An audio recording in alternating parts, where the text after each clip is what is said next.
Ողջույն բարեկամներ,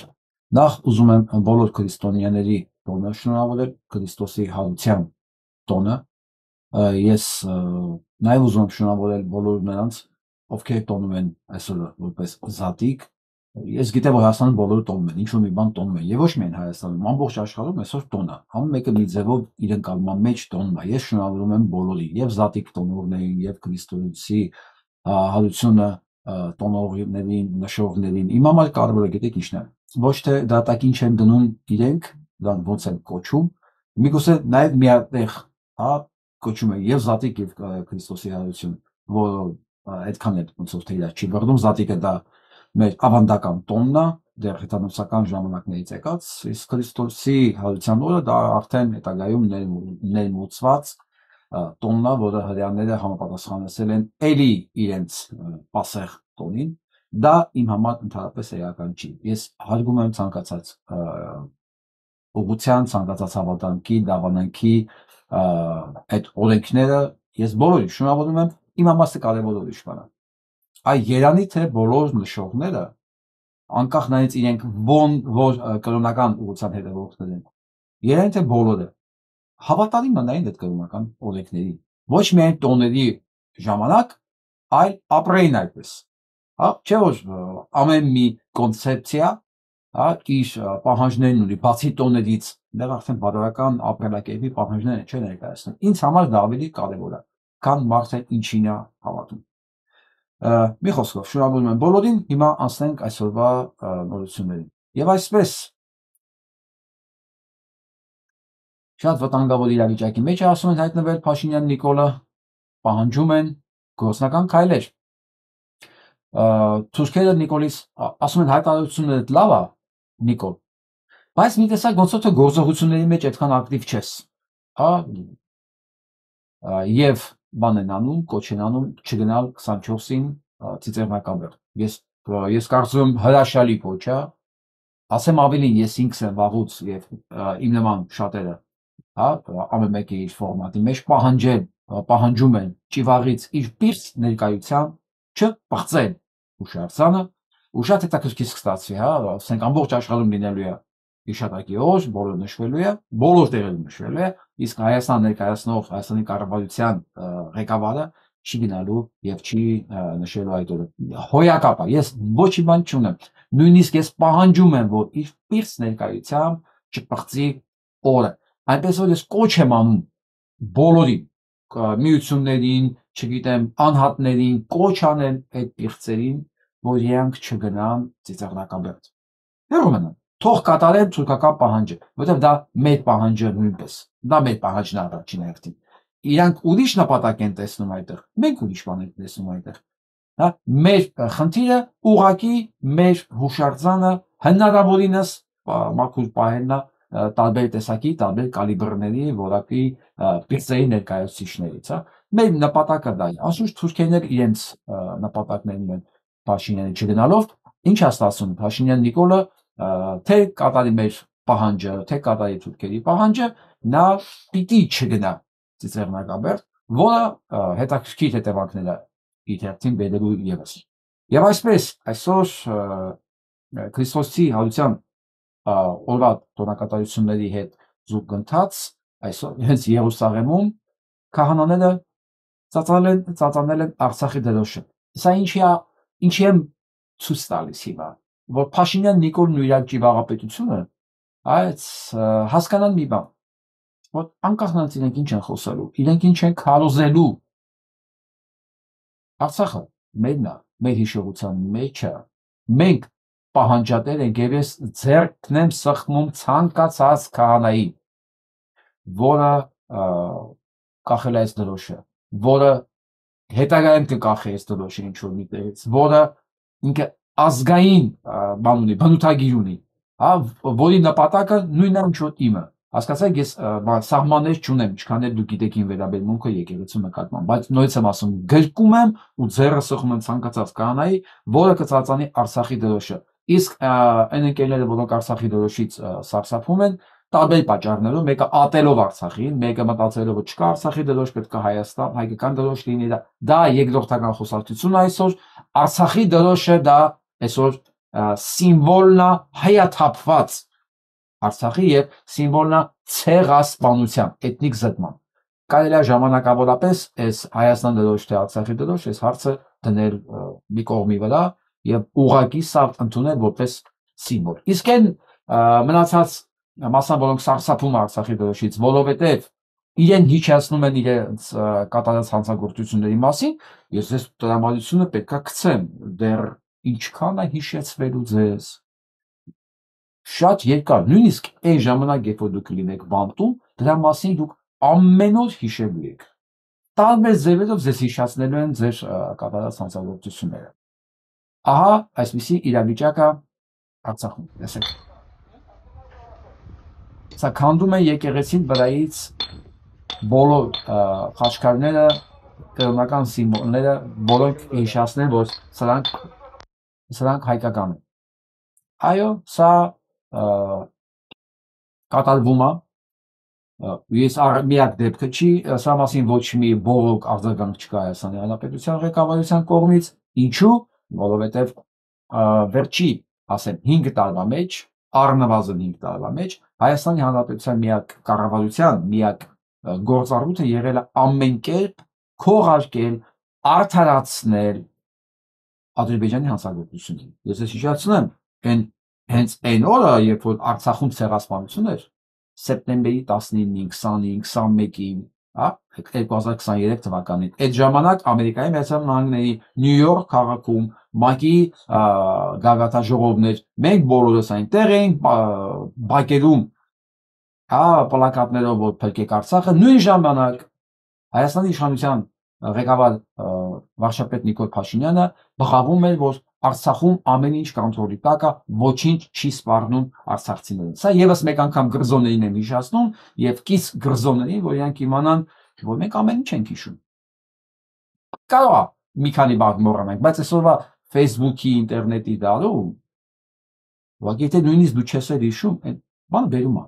Գիտեք, timeline-ը բերում է։ Ես ասած թերթում ես, ինչ ունեցել ես, ինչ կարդացել ես, միանգամից ամեն ինչը հետաբերում։ Ի վերջո, մենք չենք ապրում այն դարաշրջանում, որ այստեղ ասել ես, ընդեղ մոռացվել է, եթե չի գրվել պատմիչների կողմից։ Այսօր podcast-ը, ինտերնետը կա,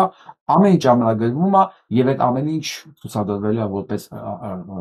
հանցագործությունների փաթեթ ապացույց ձեր ապագա Նյուրնբերգում ձեր դատի ժամանակ։ Ես հիմա փորձում արագ անցնեմ, որովհետեւ կարևոր քննարկում կա, ուզում եմ իրար անցնեմ կամպանիա։ Այսօր մի այսպիսի տեսարան է, դա սա Հայաստանում է, պատկերացնում եք, տեսեք ինչքան մարդ կա։ Սա Թաթուլի համերգից հետո է որոշում։ Ես կարծում եմ սա է իսկական կապիտուլյացիան։ Իսկական կապիտուլյացիան Փաշինյան-Նիկոլի ստորագրությունը չի։ Իսկական կապիտուլյացիան դա է։ Ինչու է դա։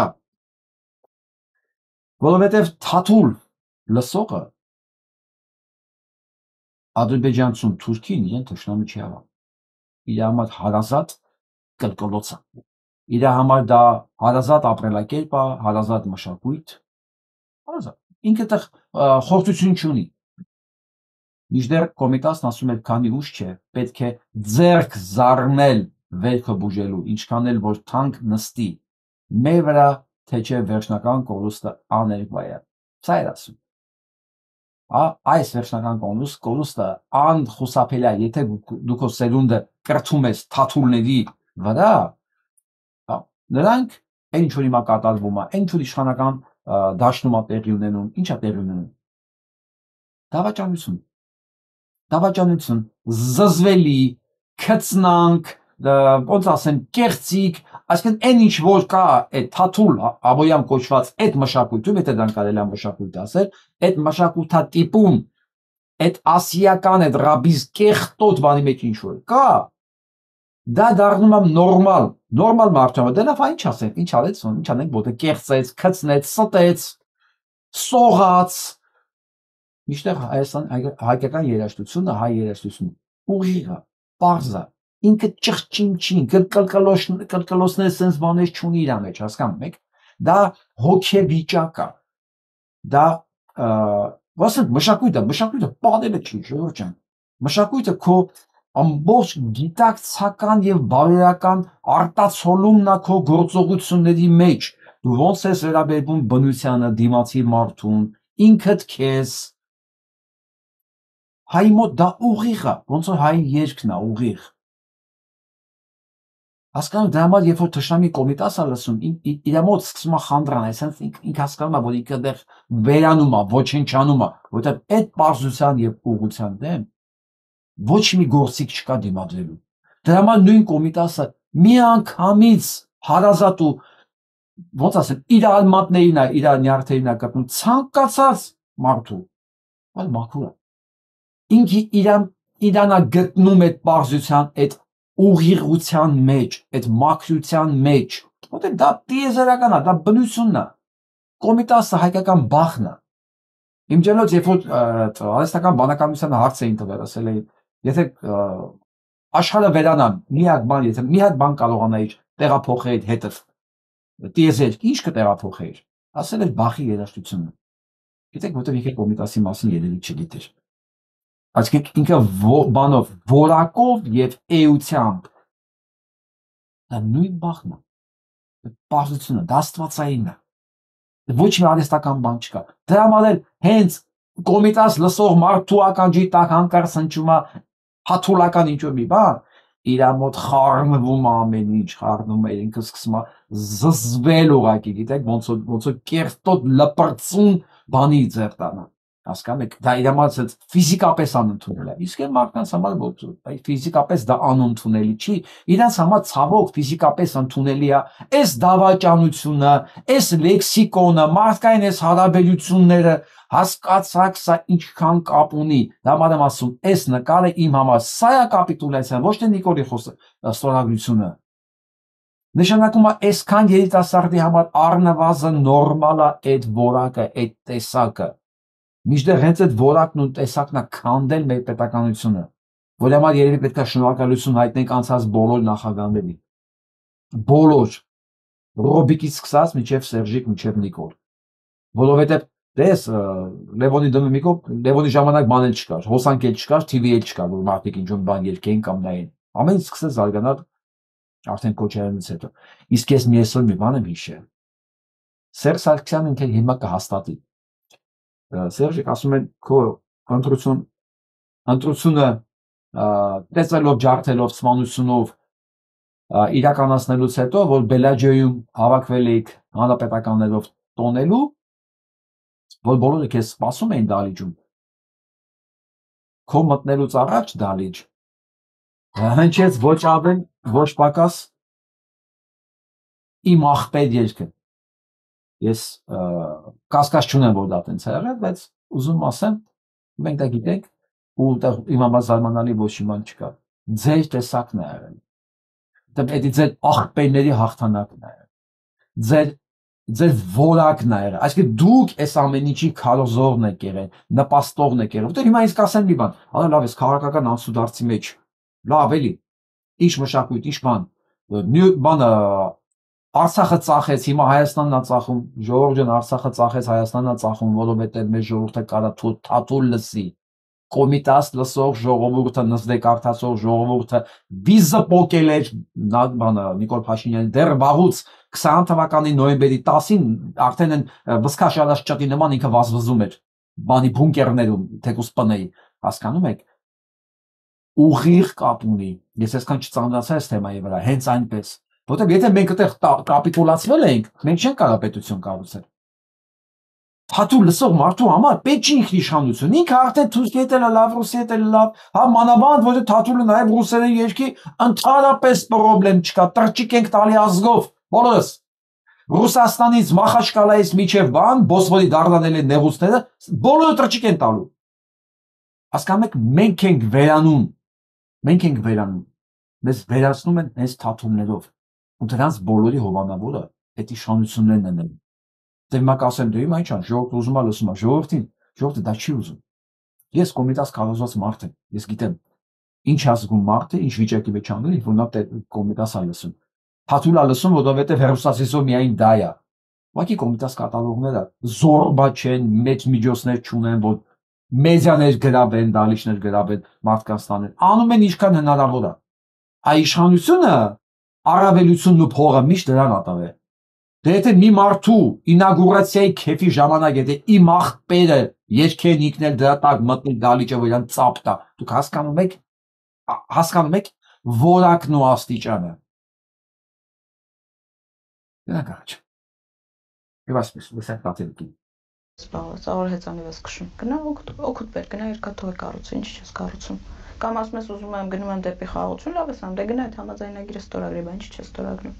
Եթե այդպես է։ Այսինքն այդ ամբողջը կարելի է ուղղել Փաշինյանի դեմ, այդպես ես ասում, կամ ասում ես 29800 ինքնիշխան, շատ լավ ինքնիշխան, բա որ մի ինքնիշխան պետությունն է հակառակորդ թելանդրանքով սահմանադրություն փոխում։ Այդ է քո ինքնիշխանությունը, այդ որ մի ինքնիշխան պետությունն է կանգնում, ասում ես օկուպացված տարածքներ ունեմ, կարևոր ստրատեգիական բարձունքներ, բայց չեմ գնա դրանց հետևից, այդ է քո ինքնիշխանությունը, կամ որ ինքնիշխան պետությունն է իր ողջ իրավական քաղաքական միջազգային գործիքակազմից հրաժարվում, որ ավելի ագրեսոր հարևանին էլ ավելի ագրեսոր դարձնի իր հանդեպ, այդ ինքնիշխանություն է։ Այսինքն այդ ամբողջը իր դեմ աշխատում, ուզում է երկաթուղին վերանորոգի, թող գնա վերանորոգի, ոչ մի ուղղակի Երանի տատերիկի համբերության, որ ինքը այս մանրամասնությամբ նկարագրեց։ Իմ խոսքերը փաստարկները վաղուց վերջացել է, ես իրան ոչ մի ձեռք չեմ հակառակվում եւ նույնիսկ երբ իր մասին խոսում են լեգիտիմության կողմի տակ, այդ մարդիկ դառնում են իմ համար անտանելի։ Բայց քանի որ հարցը տվել է տատերիկը շատ գրագետ բացատրել եւ սրա դեմ հակառակվող փաստերով, ոչ մեկ չի կարող լինել։ Հիմա դուրս տալ, ասեն գրզոյի նման, որ ասեն ես թիր եմ խառնվել։ Այ որ ասում ես չեն կռվել, բան չի եղել, չեն դիմացել, թողը փախել են։ Հետո ասի դուք մարդ եք, բայց ես թիվ եի, այդ կարգի հիմարած նման խուսանավել, հնարավոր է։ Բայց եթե դիմացին դեռ հիմար է, որ հավատա այդ ամեն ինչի համար, բայց այս փաստերին ուղիղ փաստերի մակարդակի վրա հնարավոր չի։ Եսա շնորհակալություն տատերիկ ու կատարած արտադրանքին։ Դե գրզոյին շտապելա օգնի Ռոման Բաբայանը միանգամից արդարացնելով նրան պաշտպանող։ Ուրիշով պետք է պաշտպաներ Ռոման գրզոյին եւ ընդհանրապես քպայական է, եթե ոչ Ռոման Բաբայան ենք։ Դուք հասկանում եք, որ սրանք ծերիսել Բաբաջանյան Արման կլինի, Ռոման Բաբայան կլինի, Շիրինյան կլինի, ով ուզում անի, ցանկ բոլորը Ռոման Բաբայան են։ Բոլորը դդումի կլիենտներն են։ Այսինքն ոչ մի բարոյական մարդ, եթե ինքը սրանցից մեկը չի կարող դրանց աջակցել, ուզենալ օգնել, իրաց հետ շփվել, բարև տալ նույնիսկ։ Տեսեք, մենք խոսում ենք, չէ՞, բարև։ Այսինքն այդ բարև տալը արդեն պետք է այլասերված լինես։ Այսինքն դու պետք է սրանցից մեկը լինես։ Հարցը ստե մենակ սեռական այլասերվածության մասին չի, սա ամենաանմեղ վիճակն է։ Սրանք ոտքից գլուխ են այլասերված։ Մենք պատկերացնում ենք իրանք ինչ միջավայր է, որտեղ դրանցից ամեն մեկը ընդունական ամեն ինչի։ Ընդունական ամեն ինչից։ Ու իրանք մտածում են, իրար հետ իրանք կարող են ինչ-որ մի բան անել։ Չէ, դուք տեսեք, հեսա դուք իրար նկատմամբ ինչեր եք անել շատ շուտով։ Հայաստանի Երևանի այս ծառասպանդը, որ իրականում է, հա, ինչքան էլ ուզում է լկտի ու ցինիկ թվա, դա արվում է մի բանի համար, որ մեծ համբալի հերը, Ավինյանի հերը, իրականացնի իր բերած կնկիների վաճառքը քաղաքապետարանի վրա։ Ընդամենը մենք սենց ասում ենք, այս ծառերը ինչի եք կտրում, ասում եմ, ինչքան ուզում ասա անպատկերացնելի լկտի ցինիկ եւ աննարին թվա, ուրիշ բացատրություն դրան չկա։ Սա որ ներմուծված տնկիները 1000 դրամանոց 100,000 դրամով վաճառեն քաղաքապետարանը։ Այսինքն հերթ է բիզնես են անում իրար, թե՞։ Դրա համար այս ամեն ինչը անում։ Ու գիտեք ինչքան մարդիկ են նաև սամիշ մասնակից զրկելով իրանց երեխեքին մաքուր օդից, զրկելով առողջ մեծանալու հնարավորությունից, իրաց թվում է ոչ իրենց երեխեքը, ասենք, չգիտեմ, լավ շորեր են հագնում, այդ օդը իրանք չեն շնչելու, էլի։ Դրանց օրինակ ինչ է հնարավոր դրանց ասել։ Իմ կարծիքով ոչ մի։ Այսօր այսպեսի մեջատեպ է եղել ուզում կարճ անդրադառնամ սրանն է, տեսեք։ Մենք էլ մեր Facebook ունենք։ Մենք մեր Facebook-ը մեզ հերիք է, մենք ձեր կարիքը չունենք։ Ուրեմն կարճ ասեմ։ Մի արեք, ես չեմ քշեք, ես մեր հայրենիքի շեմեք շում, հավաքի մի խառնվեք։ Հրապարակ թե պոլիս տեղից։ Հրապարակ թե Այս որ այդ լրագրողն ասում է մեր հայրենիքն է, ինչ է ուզում ասել, ինքը Արցախից է դու, այսօր քո հայրենիքն է, գեր լրագրող։ Հա?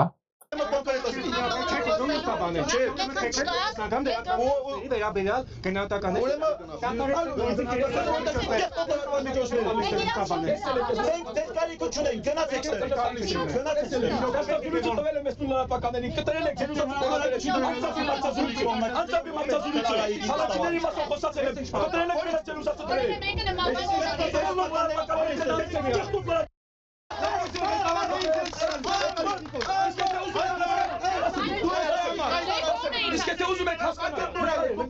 իսկ ուզում եք հասկանալ, ում հայոց թալանչյան գործականները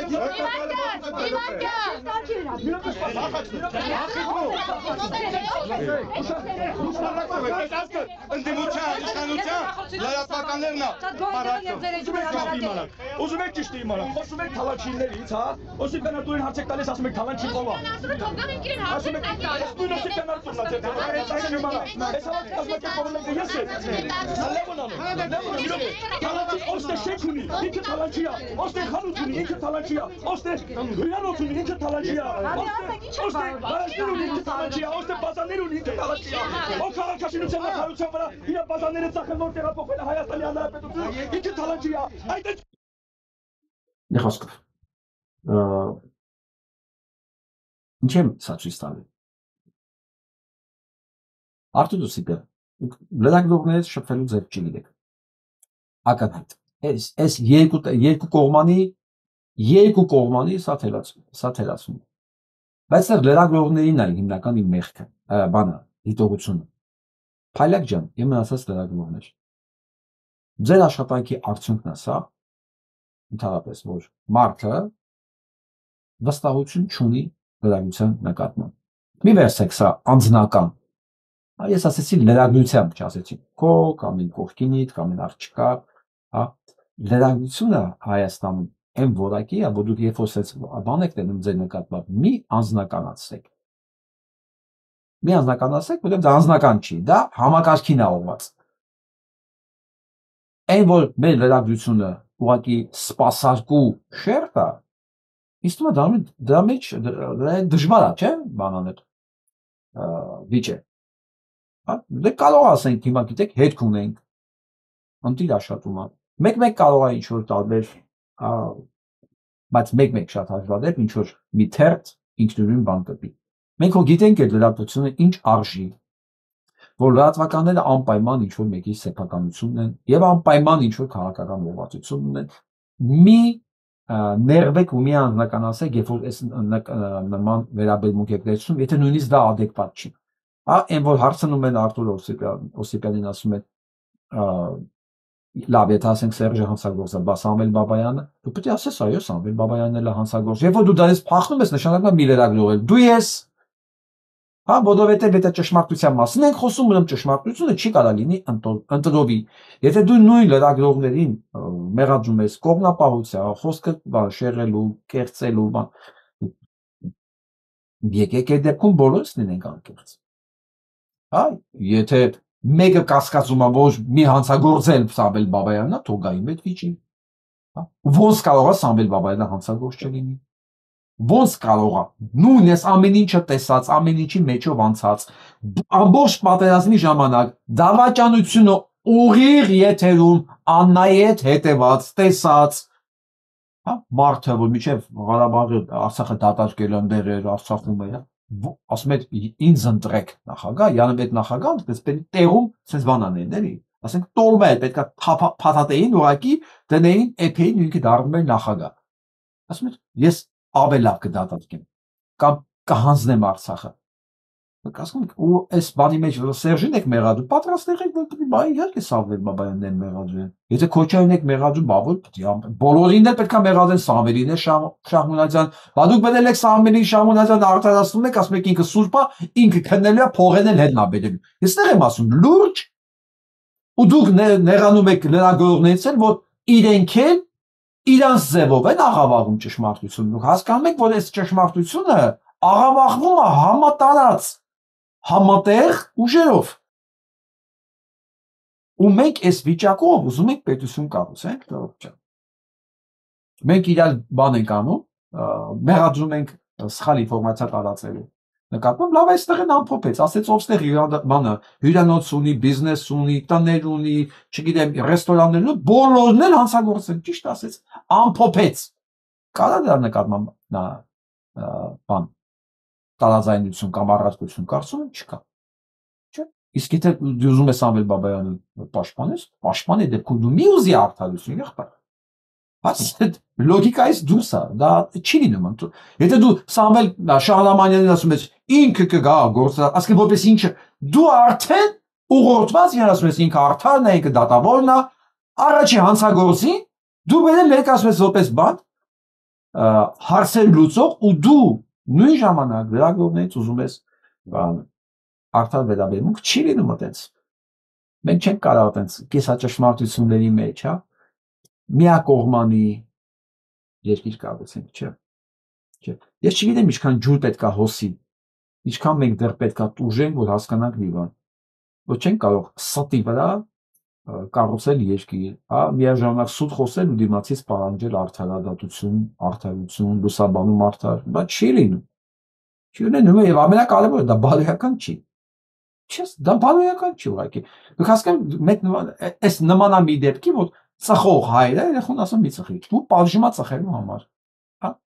ասենք տանը հայոյող մարդը երեխուն ասում են չես մոտ մոտ հայոյում, դու ես անում, հա, պորտաբույց ամբողջ օրը պարտած բազմոցին ասի երեխեն անգելա, ոչի բան չի անում, սա նույն բանն է, չես կարող դուք դիմացինից պահանջել, որ ինքը չանի, մի բան, որ դու ինքդ ես անում, գնակարիչ, Գյումրիում կենասները քաղցրանում են, ռուսական ռազմաքաղաքական ղեկավարությունը եկել է շնորհավորելու, աջակցություն հայտնելու Վարդան Ղուկասյանին, բոլորը զարմացած են, ռուսները վերցնում են Գյումրին, ես ուզում եմ այդ բաներին գոռացողում են ասեմ, ինչի ռուսներն ուր էին գնացել Գյումրիից։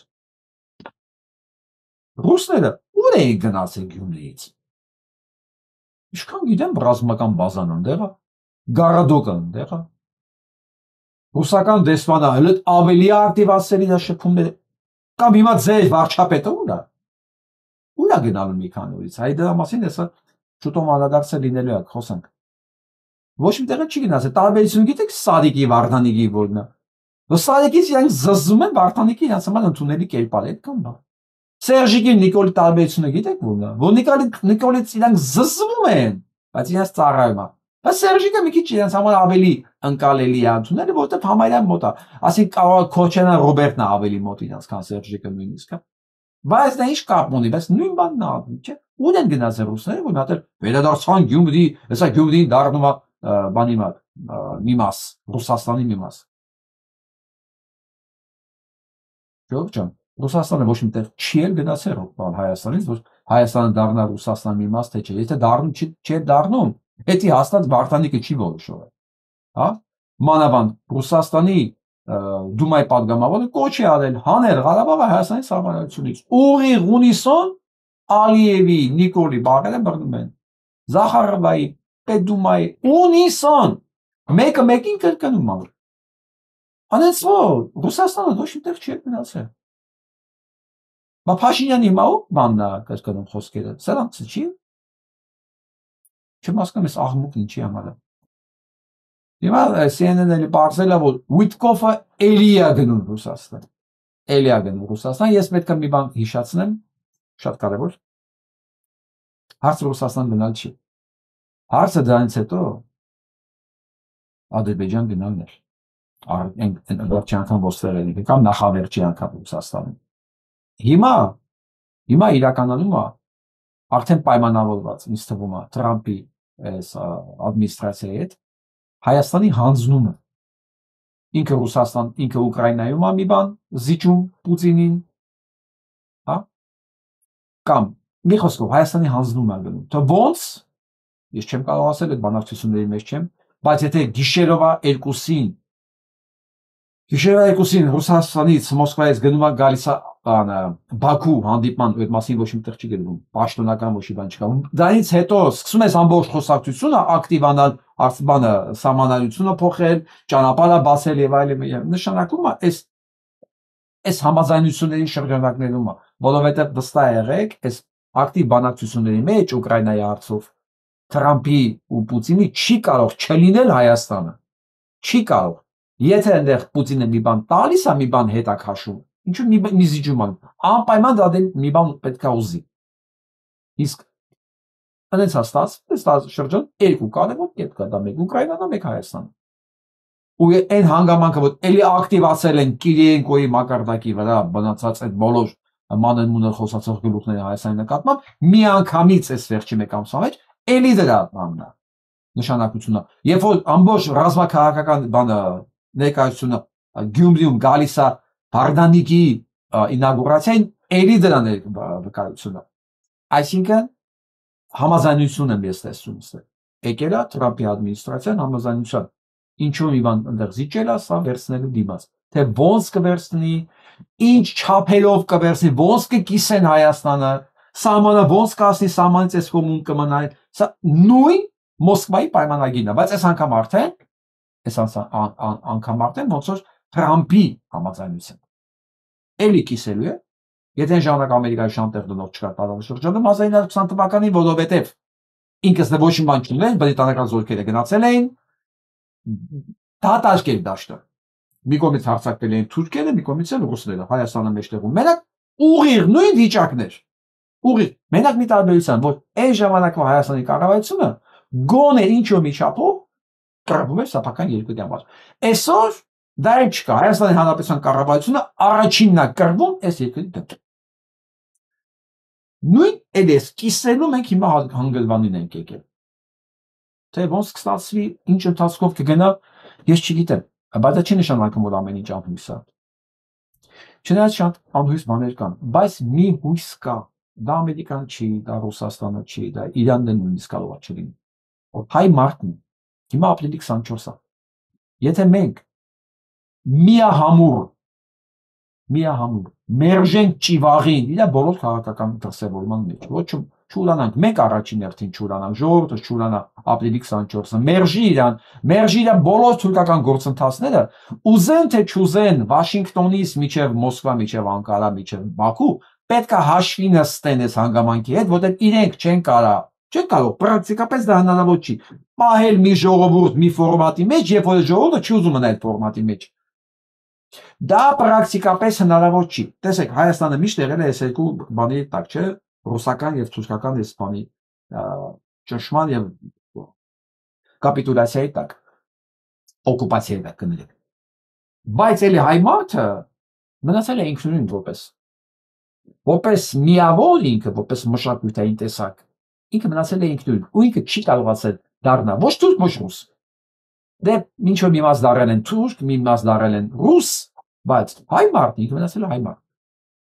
Հիմա սա մենք այսօր արդեն լուսավոր դալու, մենք գիտակցաբար արդեն բաց աշկերով, վճռականորեն պետք է ապրիլի 24-ի նախորդին ցույց տանք տարբեր ձևերով, հայտարարություններով, միտինգներով, պլակատներով, որ Թուրքի ծնունդ Արցախ Հայաստանը, ու մենք պահանջատեր ենք, մենք ոչ թե ասում ենք ճահանաչենք ցեղասպանությունը, ոչ, պահանջատեր ենք եւ Արցախի եւ ցեղասպանության հետևանքների վերականգնումը։ Իսկան բան, ուստեղ ասում եմ Վաշինգտոնից Մոսկվա մինչև Անկարա, մինչև Բաքու անզոր են լինելու մի բան անել։ Սա էր ասելիքս, իսկ հիմա ուզում եմ ձեզ մի փոքր տեսանյութ ցույց տամ, այն որտեղ շատ հաճախ եմ լսում այս հարցերը, բա քաղաքական ուժերը ուր են, ինչ են անում, ոնց է, ինչու ասենց միավորող չկա։ Գիտեք, այդ հարցը ինձ էլ է հետաքրքիր, բայց քանի որ գիտեմ պատասխանը, ուզում եմ այսօր ձեր հետ կիսվել տեսանյութով, որտեղ դուք ինքներդ կտեսնեք, կլսեք այդ պատասխանները։ այս տեսանյութի մեջ ուզում եմ ուղղակի ուշադրություն դարձնեք ամբողջ իրավիճակը չենք նայելու մասամբ ուշադրություն դարձնեք մի փոքրիկ դետալի թե որակական եւ գաղափարական իմաստով Հայաստանի քաղաքական դաշտը ինչ վիճակում է եւ այդ քաղաքական որակից ինչ կարելի է ակնկալել եւ ընդհանրապես իմաստ ունի ակնկալել թե ոչ հա լսենք հետո կանցնենք առաջ Արում է, որ ԱՊՀ երկրներ բոլոր առաջնորդները մասնակցելու են եւ դատելով Նիկոլ Փաշինյանի թիմակից Ալեն Սիմոնյանի այս հայտարարությունից Փաշինյանը եւս կմասնակցի մայիսի 9-ի հաղթանակը մեր հաղթանակն է 300,000 զոհ ենք ունեցել մեր հպարտության օրերից մեկն է Հայաստանի վարչապետի մասնակցությունը չի կարող կապ ունենալ Եվրամիության հետ որի շատ երկրներ այցելում են Մոսկվա սակայն պարոն Սիմոնյանը չի ասել թե ինչու Փաշինյանը Երևանում չի տոնում այդ հաղթանակ այլ նախընտրում է գնալ Մոսկվա կա Եվրամիության արտաքին քաղաքականության հարցով հանձնակատար Կայա Կալասի զգուշացումը Եվրամիության անդամության տեխնացու երկրներին ձեռնպահ մնալ Ռուսաստան այցելելուց անգամ խոսք է գնում հնարավոր սանկցիաներից հիշեցնեմ Հայաստանը Եվրամիության անդամության տեխնացու չունի բայց ամեն դեպքում օրենքի մակարդակում հայտարարել է այդ ուղու մասին Նիկոլ Փաշինյանի Մոսկվա գնալը արդյոք բացասաբար չի ազդի Եվրամիության անդամակցության process-ի վրա ինչ է ստանալու կամ կորցնելու Հայաստանը այդ շքերթին որպես հանդիսատես մասնակցելով Factor TV-ում հրավիրել ենք քննարկում որին մասնակցում են Ազատ Աշակյանը հասարակական գործիչ Ռոբերտ Ղևոնդյանը անվտանգային քաղաքականության հետազոտական կենտրոնի փորձագետ եւ քաղաքագետ Արա Պապյան ԱԺԲ խորհրդի անդամ եւ դիվանագետ Կարինե Հակոբյանը հասարակագետ եւ Սուրեն Սուրենյանցը դեմոկրատական այլընտրանք կուսակցության նախագահ սկսենք ձեզնից պարոն Աշակյան ինչպես եք գնահատում հավանական մասնակցությունը Փաշինյանի այդ շքերթին Let me ask you a quick question. What if you Ես կարծում եմ որ այն բոլոր դեպքերը երբ որ կամավոր չեն պարտադրված են Դա արդեն պարտադրված է ու պարտադրված են հարկավոր է դիմադրել չանել։ Այսինքն մեզ մեր կամքին հակառակ է թե ինչ որ տեղ է տանում։ Ես կարծում եմ որ այստեղ մենք պետք է տերմինները ճշտենք։ Նիկոլ Փաշինյանը ոչ թե գնում, այլ Նիկոլ Փաշինյանին տանում են։ Իրենք հայտարարել են, որ մենք ձեզ կտանենք նախկին սովետական միության հանրապետություններ, ներկայացեք։ Ներկա բացակայենք անելու։ Հիմա դա կարծում եմ որ արդեն տհաճ է։ Արդեն մեր կարգավիճակից չի բխում անկախ պետության եւ Եվրոմիության հետ մերձեցման ծրագրով մշակած եւ այլ չի բխում կարծում եմ որտեղ որ պարտադրում են հարկավոր է հրաժարվել չգնալ բայց չէ որ դա տոն է հաղթանակի տոն է բայց մյուս կողմից ես ընդհանրապես դրա մեջ տեսնում եմ նաեւ լուրջ խորհրդանշան մենք պետք է մեր մոտ դա անեինք խորհրդանշանը ինչու՞մն է սիմվոլն ինչու՞մն է որ 1915 թվականից հետո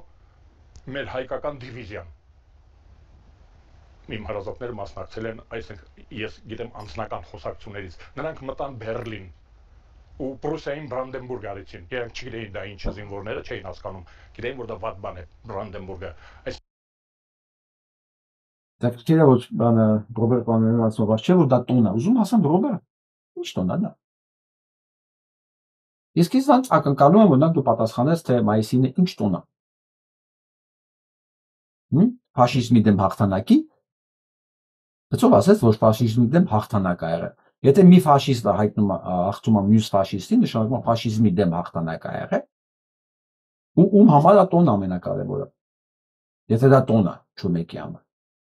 Ասեմ դա նույնիսկ տոն չէր ռուսների համար, որտեղ դրանք տոն չէին տոնում դա։ Չի եղել մայիսի 9-ի տոնակատարություն, հենց որ հիմա ձեր համար տոն է, Ռոբերտ Պարյան։ Մինչև 1964-65 թիվ չի եղել, 20 տարի չի եղել, ոչ մեկ չի նշել, 20 տարի, պատկերացնում եք հաղթանակա տոն է, բայց 20 տարի պետությունը չի նշում։ Հա, Ռոբերտ Պարյանն կարող։ Իսկ ինչ վերաբերում է պարոն Արշակյանին, որ ասում է հայ զինվորը հասավ Պրուսիա Բրանդենբուրգ արեց այնտեղ ուզում հասկանալ։ Հայ զինվորը հայկական բանակն է ասել։ Հայաստանը առանձին բանակ է ունեցել մասնակցելու։ Հենց որպես հայկական բանակ։ Ես գիտեմ հայկական լեգիոններ եղել են։ Նաև բանի կողմից գրող։ Թշնամու կողմից գրող։ Այդ ո՞ր հայկական բանակ է։ Ես չգիտեի ինչ ասած որ հայկական լեգիոնն է եղել, հայկական բանակը գնացել է ֆաշիզմին հաղթանելու։ Հա բանա հաղթելու ու հասել է Բրանդենբուրգ։ Բերում եք լսենք։ Այսինքն ես ուզում եմ հիմա ասել որ դա պետք է խորհրդանշանը նա է որ կգա ժամանակ որ հայկական դիվիզիան կմտնի Բաքու եւ Անկարա, կմտնի Ստամբուլ։ Մենք չէինք մտածում երբեք 1900 հայկական դիվիզիան, այ հիմա որ գնա մտնի Բաքու եւ Անկարա, դա Հայաստանի Հանրապետության բանակն է ունենում։ Դա չկա սովետականություն։ Բայց այն ժամանակ Հայաստանի Հանրապետության բանակ գոյություն չուներ։ Դա սովետական բանակն էր, որը Համահանսակիցն այդ պատերազմի մեջ, որ նույն կարգի ցեղասպան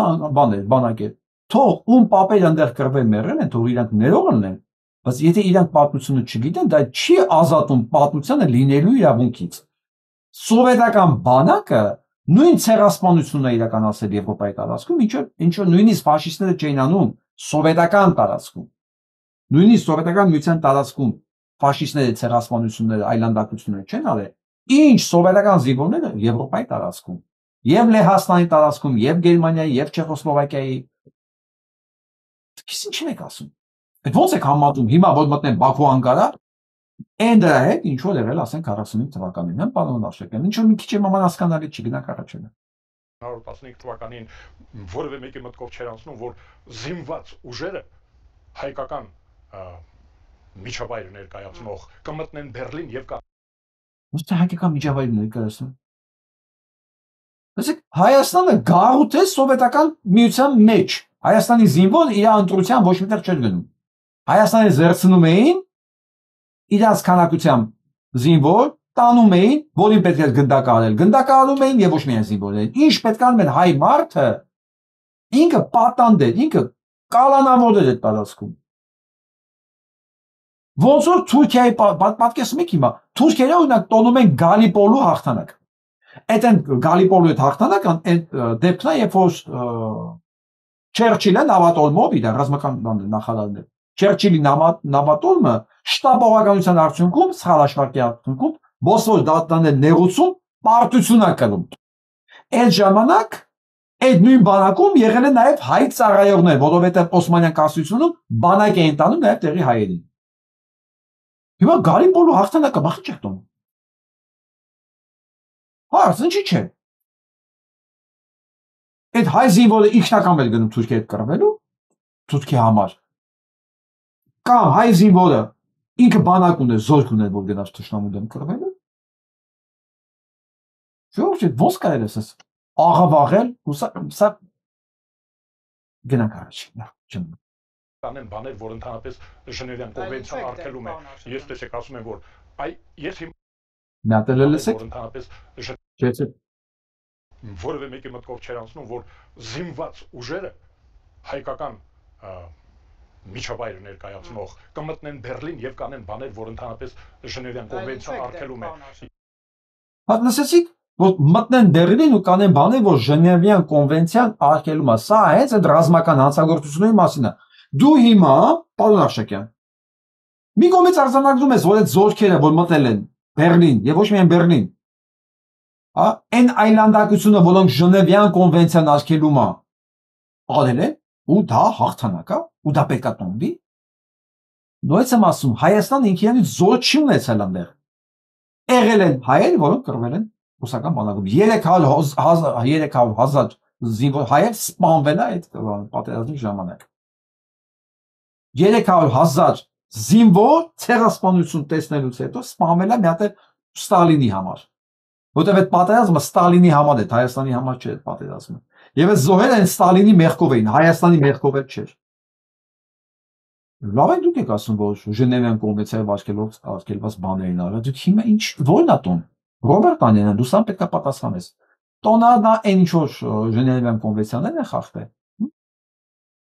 Ես տեսեք ասում եմ, որ ես հիմա կուզեմ, որ մենք Երևանում, Գյումրիում, Հայաստանի բոլոր մարզերում նշենք այն, որ մենք վրեժ լուծեցինք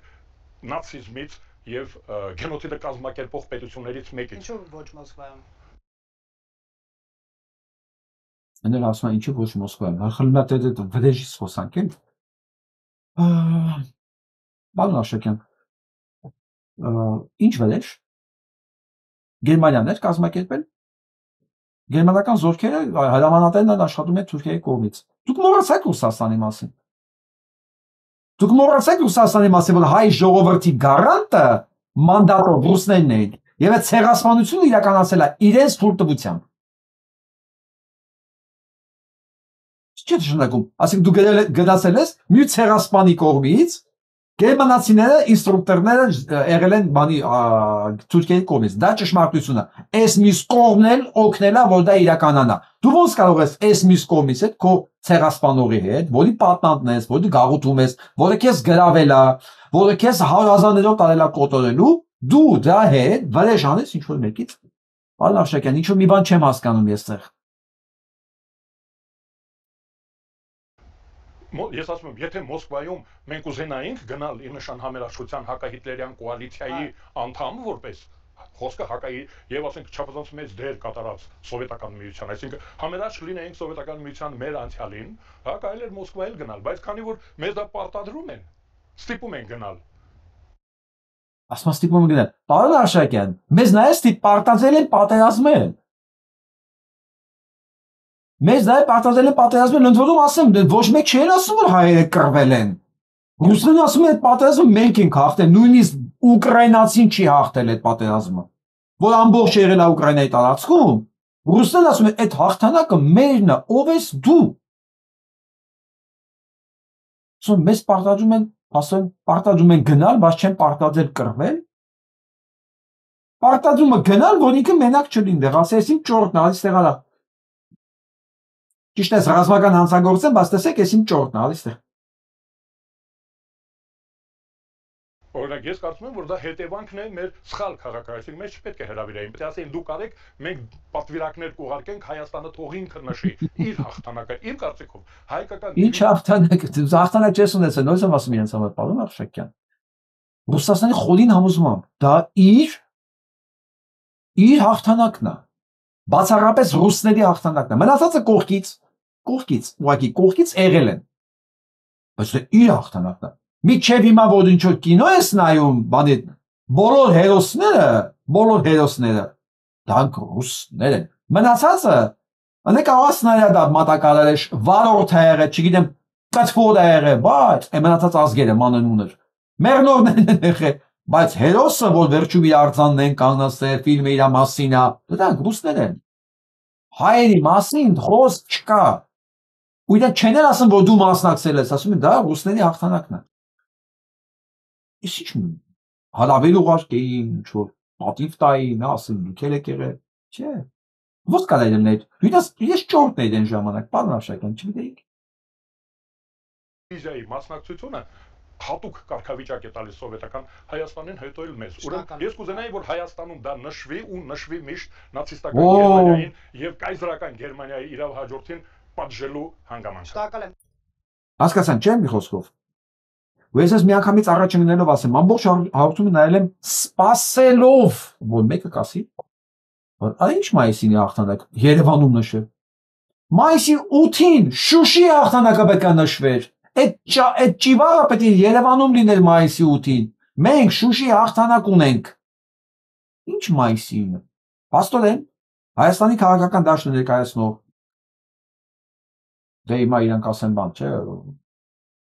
անկախական, լավ, անկախական։ Ազատ Արշակյանն ասում է, պնդում է, որ մայիսի 9-ի հաղթանակը պետք է նշվի Երևանում։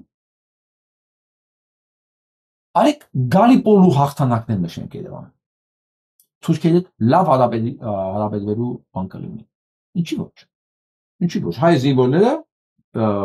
զորակոչվել են թուրքական բանակ, կռվել են Բուլղարիայի դեմ տարած հաղթանակեր կունենան ինչ որ։ Ռումինիայի դեմ, բոլոր Բալկաններում կռվել են բոլորի դեմ։ Կռվել են նաև ռուսների դեմ, Ղրիմում հաղթանակ են տարել, Ղրիմի պատերազմում հայերել են կռվել։ Արեք այդ նշեք, ինչի։ Էս ինչ բան է։ Մի խոսքով գնանք առաջ։ Տիկին Հակոբյան, դրական է ձեր կարծիքով Փաշինյանի հավանական այցը, թե բացական Հայաստանը կորցնում է քաղաքական իմաստով, թե շահում։ Ես կարծում եմ ոչ ոք մեզ չի պարտադրում, մենք մի քիչ շատ ենք գերագնահատում մեր նշանակությունը, այսօր ցավոք սրտի այդպես չի։ Դա ցավոք սրտի երկար կարելի է խոսել ինչու են որոշել գնալ, իսկ ինչու Մոսկվայում եւ ոչ թե Երևանում, որովհետեւ դա այն օրն է, որ միասին պետք է նշել, որովհետեւ դա սովետական ժողովրդի հաղթանակն էր եւ դրա մեջ մտնում էին բոլոր այդ հակահիտլերյան կոալիցիայի հաղթանակն։ Այո, եթե սովետական ժողովրդի հաղթանակն, այո, Տիկին Հակոբյան։ Բայց ռուսներն ասում են դա մեր հաղթանակն է, նույնիսկ ուկրաինացիները չի։ Դուք ո՞նց եք ձեզ մեջ գցում մի բանի մեջ, որտեղ ձեզ չեն հրավիրել։ Չեն ներենա ուղղակի դու պետք է ներկա լինես, որտեղ դիրա ճորտ ես ընդեր այն տարածքում։ Այդքան բան։ Դա այն հաղթանակը չէ, որ առանձին է պետք։ Իմիջիայլոց Բերլինի պարլամենտում դա նշվելու է։ Իսկ եթե միասին տեղը Բերլինում նշեինք։ Տեղը որտեղ պետք է նշեն, դա Մոսկվան է։ Պարոն Արշակյան ասում է, ըստ էության մեզ բերման է ենթարկում, ոչ թե ոչ դա պարզապես ոչ մի հիմնավորություն չունի, ինչու պետք է մեզ։ Իրենց հայտարարությունները հիմք են, կգաք։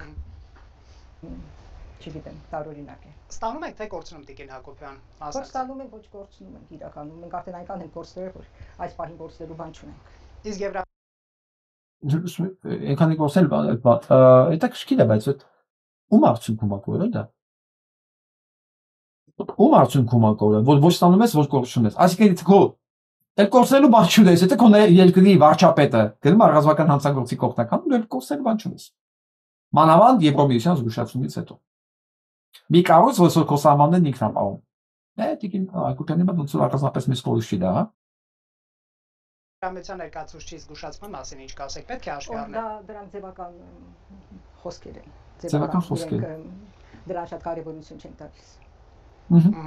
Շնորհակալ եմ, կվերադառնանք, պարոն Ղևեջյան, ինչ եք մտածում։ Լանգել իմացել է։ Կարևորություն տալիս եք այդ խոսքերին, չէ, ձևական է, գնացեք։ Շնորհակալություն, այստեղ երկու խնդիր եմ ես տեսնում, առաջինը աշխարհակահաղական, երկրորդը խորհրդանշական։ Դուք մոտավորապես գացիք քաղաքական բանը։ Ես նույնս եմ ասում, ուզում, երբ որ հարցնում եք ինչի չեք միավորվում, ինչի չի միավորվում քաղաքական դաշտը, հա։ Ես ձեռնպահ եմ մնում, ասեմ ինչի չէ, ես ուղղակի ցույց եմ տալիս։ Իրավիճակ, տեսենք երբ ինչ ասում։ Երկու խնդիր եմ տեսնում, բայց մի փոքր առաջ անցնելով հիմա երկու խնդիրների մասին կխոսեմ, ես նշեմ, որ այնպիսի աննորմալ իրավիճակում ենք մենք, որ Փաշինյանի այցը Մոսկվա ակնհայտորեն բացասական է, որովհետև Հայաստանի Հանրապետության ներկայացուցիչը գործ չունի մի մայրաքաղաքում, որը այսօր շարունակում է հիտլերյան ավանդույթներով գործողություններ իրականացնել երկրագնդի այլ հատվածում, եւ դրանով հանդերձ, բացասական լինելով հանդերձ, Հայաստանը կարող է ինչ-որ բան շահել, թե ինչ կարող է շահել, ուսում եմ այսօր դեռ առիթ լինի խոսել, ես Ինչ հետաքրքիր է, ինչ նկատի ունի, որ կարող է շահել, այսինքն գնացել է կարող մի բան շահել։ Նիկոլը Մոսկվա է գնացել 7 տարվա մեջ մոտ երևի 100 անգամ։ 100։ Եվ ինքը իր տան մեջ այդքան հաց չի կերել, ինչքան գնացել է Մոսկվա 7 տարվա մեջ։ Ու ինչ է շահել են, ինձ հետաքրքիր է ուղղակի, էլի, կարող բան կա, ես չգիտեմ, ինձ ասեք, լուսավոր եք իմանալ։ Դառնամ երկու խնդիրներին, առաջինը աշխարհակահաղական խնդիրը, խոսում է այն մասին, որ ԱՊՀ 8 երկրների ղեկավարներն այնտեղ լինելով, եկեք հասկանանք, որ ԱՊՀ-ն դա հետխորհրդային տարածությունը չէ։ Հետխորհրդային երկրները 15-ն են, ԱՊՀ-ում այսօր այս պայմանությամբ կա 8 պետություն, ինչը նշանակում է, որ հետխորհրդային երկրների մոտավորապես կեսը ներկա չի լինելու Մոսկվայում այդ արարողությանը, ինչի համար շնորհավորում եմ։ Ինչի համար շնորհավորում եմ այդ հետխորհրդային 7 երկրների ժողովուրդներին եւ ղեկավարություններին, մյուս 8 երկրների ներկայությունը ակնհայտորեն աշխարհակահաղական որոշակի հաղորդագրությունների մեջ պարունակելու է, որոնցից մեկը օրինակ փորձեց կանխել Կալասը իր հայտարարությամբ եւ դրանից հետո Հայաստանի կողմից ներկայությունը հետագայում պետք է ինչ-որ կերպ մեղմվի կամ ինչ-որ կերպ այդ հարցը պետք է Եվրամիության հետ լուծվի, հուսանք, որ լուծման մեխանիզմը, հուսանք, որ Հայաստանի իշխանությունները այդ մարտահրավերը հաշվի առել։ Երկրորդը խորհրդանշական առումով մի փոքր արդեն անդրադարձա կապված նրա հետ, որ նացիզմի ավանդույթները շարունակվում են Մոսկվայի կողմից, բայց եթե այդքան շատ է Մոսկվան ցանկանում խորհրդանշականորեն այդպես ցուցադրել այդ հաղթանակը, որ ամբողջական հաղթանակ է եւ այլն, ապա ինչու է այդ հաղթանակի բոլոր խորհրդանիշերի մեջ առաջին պլան բերվում Գեորգիևյան ժապավենը, որի դեմ պայքարել է Խորհրդային Միության ժողովուրդը։ Խորհրդային Միությունը դեմ է եղել ռուսական բանակում հաստատված խորհրդանիշին Գեորգիևյան ժապավենին, մեկ էլ հանկարծ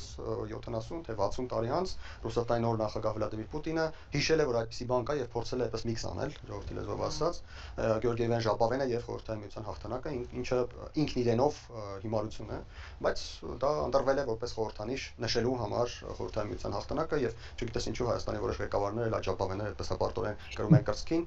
այսպիսով որպես հավատալության նշան։ Դավաճանելով իրենց պապերին, որոնք կռվել են ընդդեմ այդ ժապավենի։ Շատ լավ, պարոն Սոյրանյան, պրակտիկ քաղաքականության իմաստով ինչ է ստանալու Հայաստանը, եթե ոչ արևմուտքի կշտամբանքը Մոսկվա գնալու կապակցությամբ։ Պրակտիկ քաղաքականության իմաստով զարմանալի ընդհանրապես որ այս հարցը քննարկում ենք։ Իհարկե պետք է գնա Հայաստանի ղեկավարը մասնակցի այդ միջոցառման, հիմա անձերից դուրս գանք։ Ինչի չպետք է գնա։ Ասեցին։ Հիմա ես նույն տրամաբանությամբ կարող եմ ասել այդ ժամանակին արևմուտքի սատելիտ ենք դառնում։ Ակնհայտորեն ասում ոչ չգնար չկանա սերիական մարդասպանի կողքը, ընդ որում ոնց եմ ասում, պատերազմը դա հանցագործություն էր մարդկության դեմ, նաև սովետական պետության դեմ։ Այդ հանցագործներից մեկը նաև Ստալինն էր ու սովետական պետությունը։ Հա, ասկի դու չես գնում այդ հանցագործության օրը նշելու, չնայած որ պարոն Աշակյանը առաջարկում է հանցագործության հաղթանակի օրը նշել մատել Երևանում, ասում եթե դու չես գնան այդ օրը նշելու, դառնում ես արևմուտքի սատելիտը, շատ վտանգ։ Լասի հայտարարությունը վերաբերում է Ռուսաստանի միջազգային մեկուսացման այն կուրսին, որ արևմուտքը որտեղ գրել էր եւ այն կուրսին, որ արդեն պապանվել է։ Բա գիտեիք, որ Ռուսաստանի մեկուսացման փոխսրվանը պապանվել է։ Ասում են գնացել է Նիկոլա, որ փրկի Ռուսաստանին մեկուսացումից։ Եթե սա մեկուսացում չի, բա ի՞նչն է մեկուսացումը։ Այդ ո՞րն է պապանվել է, հեսա կասի երևի։ Միջազգային մեկուսացման ենթարկել ուղղակի չի ստացվել Ռուսաստանին։ Եկեք անկես լինենք։ Այս Ֆիցոն, Սլովակիայի վարչապետը, որ նույնիսկ անդամության տեխնացույց չի, Եվրամիության լիարժեք անդամ երկիր է, Սլովակիայի ղեկավարը։ Ֆիցոն մասնակցելու է այդ միջոցառմանը։ Ֆիցոն, Օրբանը, իր ագենտներն են, վարչապետի պետք է մասնակցեն, բայց ինչ կան, բայց արդեն Ֆիցոյի կառավարությունն ուրիշ է։ Եսեք տեսնենք Ֆիցոյի հետ ինչ է լինելու։ Բնականաբար իր ագենտները Նիկոլա Ֆիցոն, Օրբանը, Լուկաշենկոն, ընդերելով կա Ղազախստանի իր նշանակած Տոկայևը, պետք է գնան մասնակցեն, բայց ինչ պետք է անեն։ Բայց ինչ պետք է անեն, Ֆիցոն հետ ինչ չափանիշ է, որ դու բերեցիր։ Արդեն պաշտոնապես հաստատվել է։ Եվրամիությունը անդամության տեխնացուների նմազման զգուշացնելու փոխարեն նախ իր կոնսոլիդացիայի մասին պիտի մտածի։ Առնվազն Եվրամիության անդամ երկու երկրի ղեկավար մասնակցելու է այդ միջոցառմանը։ Առնվազն։ Չի վտանգվի Հայաստանի եվրոինտեգրումը։ Եթե անդամակցության այդ գործընթացի մեկնարկի մասին օրենքն եք վկայակոչում, այդ գործընթացը ինքն է իմիտացիա, չկա նման գործընթաց։ Այդ գործընթացը ինքը իմիտացիա է եւ իմիտացիոն գործընթացը հնարավոր չի վտանգել։ Չես ոչ մեկ Եվրամիություն դռները չել բացել անդամության իմաստով եմ ասում։ Չել հրավիրել անդամակցելու, որ մի հատ էլ էս զգուշացումը մենք վերցնում ենք մեր վրա։ Ես կարծում եմ, եթե նման միջոցառում հասկացվեր նաեւ կոալիցիայի անդամ այլ մայրաքաղաքներում, օրինակ, բանում Վաշինգտոնում կամ Լոնդոնում նույնպես պետք է գնալ։ Կիև գնում է եվրոպական լիդերները, հենց այդ Կիևը եկեք անկեղծնենք, այդ պատերազմը հաղթել է 3 երկրների կոալիցիան։ Բանի խոսքեր են ասում Պուտինի։ Կիևը չի մասնակցել, նույն բանն է, ոնց որ հիմա ասում են, Արցախին Արցախում չի կռվել։ Լրիվ նույն բանն է։ Երեք այս նույն խոսքերի համար, հստակ եմ, պարոն Սուրենյանցը երևի ներվել էր գրզոյից, որ արցախցիներին մեղադրում է, որ իրանք չեն կռվել։ Բայց Ուկրաինայում է եղել, Բելարուսիայում է եղել պատերազմը, բայց երբ Բելարուսները մասնակցել են, որտեղ Պուտինը լավ է։ Ուկրաինան չի մասնակցել։ Իմ ջանս, միջև գերմանացիներն դերեն, տենց էլ չեն գնացել ընդերից։ Ռուսաստան, Միացյալ Նահանգներ եւ Մեծ Բրիտանիա։ ԽՍՀՄ ժողովուրդները, հայերը ժողովուրդները այդ ժամանակ եղել են ԽՍՀՄ կազմում։ Հա, դուք ասում եք Ռուսաստանը դրա մարմին է։ Հա։ Ահա, տեսեք, ինքն էլ ասեց, Ռուսաստանն է կռվել, ինչ Կիև, ինչ բան, Ռուսաստանն է կռվել, ինքը կրկնում է ուղիղ ռուսական ռոպագանդա։ Ժողովուրդ ջան, հարցեն չի, որ ես հիմա պետք է քննադատեմ Սուրենյանցին կամ Տիգրան Հակոբյանին, նո։ Չէ։ Հարցը դանում չի, հարցը նա որ դուք ակնկալում եք, որ քաղաքական դաշտեսանի այդ լուրջ բաները գործողությունները ոնց փրկելու է, դուք պետք է հասկանաք այդ որակը։ Ես իմ կյանքից մոտ մի ժամ տրամադրել եմ, ուղղակի ես էլ ասեմ ինչ համար լսեցի, որ տեսնեմ այսքան բանից հետո մի որակական փոփոխություն կա, թե ոչ։ Պարզվեց, որ չի կարող լինի, ոնց կարող նույն մարդը վաղը սկսի ուրիշ ձև մտածել։ Նույն մարդը ոնց կարող է սկսի ուրիշ ձև մտածել, դա բացառվում է։ Երևի պետք է սերնդափոխություն լինի, առու սերունդ գա, բայց այդ ժամանակ Հայաստան կլինի, թե չի լինի, այս այդ դրա պատասխանը չունեմ ախր։ Սովետական միությունի նկատի ունեի, սովետական։ Հա։ Եվ շատ բնական է, որ Մոսկվայում կազմակերպել, այդպես չի հենց նորից սկսել կազմակերպել։ 45 թվականից հետո այդ ավանդույթը կա։ Ավանդույթ չի եղել 45 թվականից հետո։ Ասում 60-ից հետո եղել, Խրուշովն է մտցրել։ Ստալին ժամանակ, Խրուշովն էլ ելել ահագին ուշ։ Ստալինի ժամանակ չի եղել։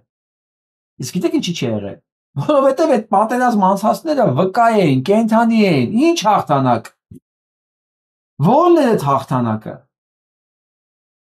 Այդտեղ հաղթանակ չի եղել։ Մարդիկ ուղղակի կոնտրոլվել են ապաշնորհ ղեկավարության, գնդակահարված ղեկավարության, Ստալինի անգնագիտության, մի խոսքով դա եղել է մեծ մսաղած ու այդ մասնակիցներից մեծ մասը դա հաշմանդամներ են։ Իսկ գիտեք ինչ են արել հաշմանդամներին։ Հաշմանդամներին ուղարկել են հերու խուլ գյուղերը, որ քաղաքներում չերևա, դրանց արգելված է եղել քաղաքներ երևալը։ Քաղաքներ, մեծ քաղաքներում հաշմանդամ մարդկանց արգելված է եղել նույնիսկ երևալը։ Դրանք չէին կարող առանց ինչ-որ լուրջ թույլտվությամբ իրանց ուղարկած գյուղերից, այդ աքսորավայրերից գալ քաղաք։ Մարդիկ որ պատերազմ էին անցել, ու մարդիկ հասկանում են դա ինչ է, ինչ հաղթանակ։ Սուտ 65-ից։ Այդ ավանդույթը կա, 65-ից, հենա, 65-ից չի, որ միջև ուկրաինական պատերազմը այսպիսի բան չկար, չեն կազմակերպել։ Բայց 20 տարի պատերազմից հետո հասկանում ինչ է նշանակում, ժողովուրդ ջան, 20 տարի սովետական միությունը մեզ տոնը չի տոնել։ Այս տոնը, որտեղ տոն չի եղել դա, բայց Ռոբերտ Պանյանի համար, այս Ազակ Աշակյանի համար սա տոն է եւ նույնիսկ որ պետք է Հայաստանում նշվի, այստեղ սպանեց։ Մարդ, որ պայքարել է, ասում են, անկախության համար այդ իմպերիայի դեմ։ Հիմա նոր կազմակերպում են եւ ես կարծում եմ ընդհանրապես ես չնայած որոշ գործընկերներ ասում են դա հնարավոր չի, բայց ես հավատում եմ բալասավորված քաղաքականությանը կամ հավասարակշռության քաղաքականությանը։ Որ վարում է Փաշինյանը։ Չէ, որը չի վարում Փաշինյանը, մեծ հաշվով չի վարում, բայց ես հավատում եմ այդ դոկտրինին եւ Ճիշտ ես ասում, մեծ հաշվով չի վարում, որովհետեւ ինքը լրիվ ուղղակի իրականացնում է մեկին մեկ Զախարովայի, նոր կապտացին չէ, Պետումայի պատգամավորի, Ալիևի, Էրդողանի, բոլորի հրամանները ընդորում Որ հրամանները նույնը ասում է Էրդողանը, նույնը ասում է Պուտինի խոսնակը, չեն հակասում իրար։ Չեն հակասում իրար, որովհետև նույն տեղն է գրված այդ հայտարարությունները, նույն համաձայնության շուրջ է կատարվում այդ համաձայնությունները։ Դա կոչվում է Լենինի եւ Քեմալ Աթաթուրքի կողմից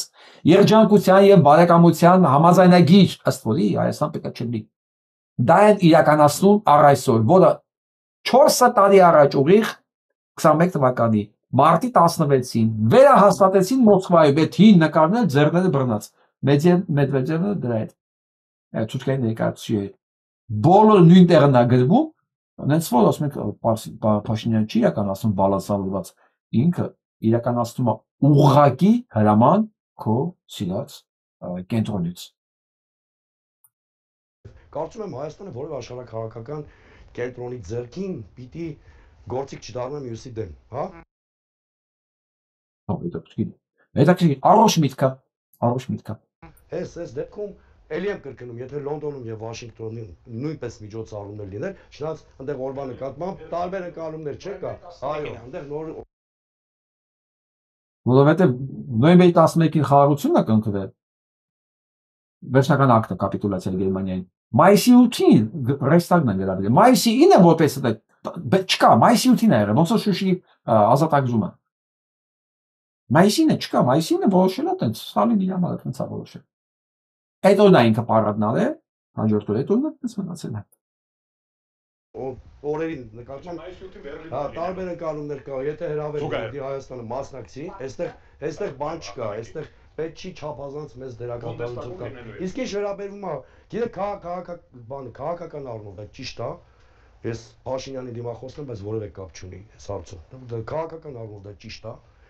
Չեմ տեսնում, որ աշխարհաքաղաքական ինչ-որ բաներ վտանգների մարտահրավեր։ Սա ճամբարի ընտրություն չի ինքան։ Ոչ, խորհրդանշական այդ։ Սա ճամբարի ՀԱՊԿ, եթե պարտադրող լինեին Մոսկվայից ինչ-որ տեղի մասնակցեն, ՀԱՊԿ գագաթաժողովներին կպարտադրեին։ Այսինքն դա շատ ավելի կիրառական քաղաքականության իմաստով շատ ավելի կարևոր է, քան ասենք բանը այդ։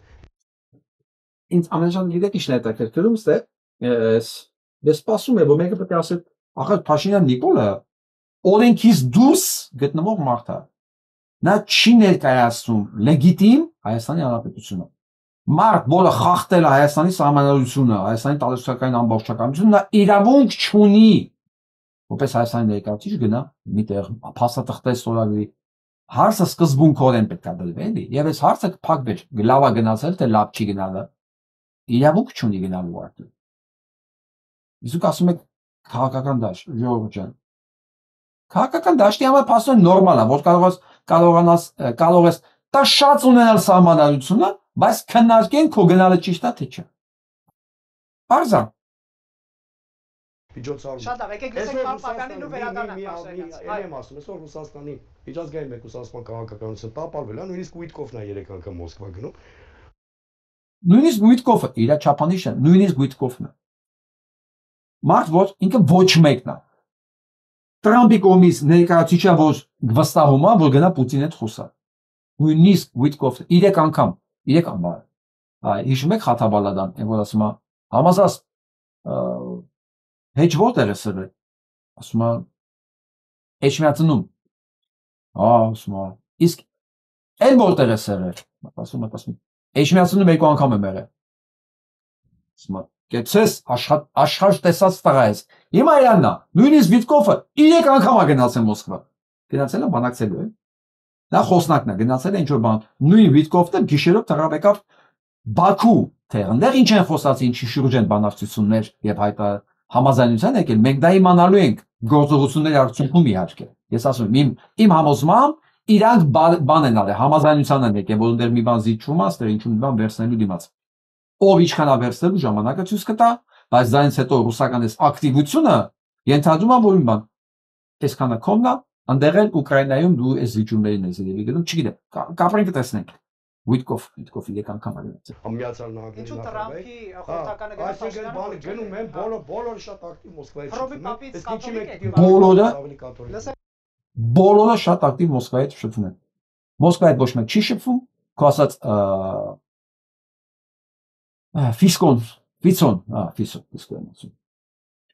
Ֆիցոն Պուտինի ագենտն է, բայց ինչ պետք է անի, ոչ շփվի։ Եվրոպան չի շփվում, համարում է ռազմական հանցագործ եւ չի համարում դա դատանի կողմից կայացած որոշում է։ Իսկ Վիտկոֆը Տրամփի նշանակած, մի անգրագետի նշանակած, մի անգրագետն է, բիզնեսմեն, որը թվում է գնալա դիլ անի, գործարք, Պուտինի հետ դիլ անի։ Այն էլ տեղակ չի, Պուտինը իրանց բոլորին մի քանի անգամ կառնիկը ծախի, մի հատ էլ կառնիկը ծախի, այն էլ ավելի հանգ գնով։ Նույնիսկ եթե դու ամբողջ կյանքդ Նյու Յորքում բիզնես ես արել, բայց Պուտինը մեկը իր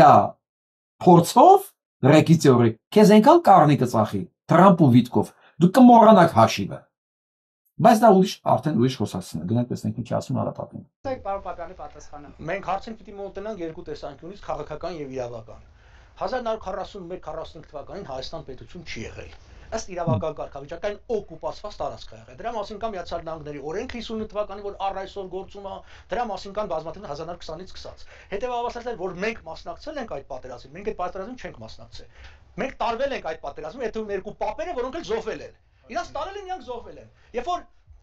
D-Day-ը 1944-ի այդ ափանման մեծ տոնակատարություն են Եվրոպայում տոնում, ես մասնակցել եմ բանակցությունների Հայաստանի մասնակցության, այսպես հարցով, որ մենք էլ մասնակցենք, պատասխանը շատ պարզ էր։ Դուք չեք մասնակցել երկրորդ համաշխարհային պատերազմին, որտեղ դուք չեք եղել ընդհանրապես, դուք օկուպացված եք եղել։ Եկեք չշփոթենք հայերի մասնակցության եւ Հայաստանի մասնակցության։ Նիկոլ Փաշինյանը Մոսկվան չի ներկայացնում հայերին։ Նիկոլ Փաշինյանը գնում է ներկայացնել Հայաստանի Հանրապետությունը։ Եթե այնտեղ լիներ մի ոչ հասարակական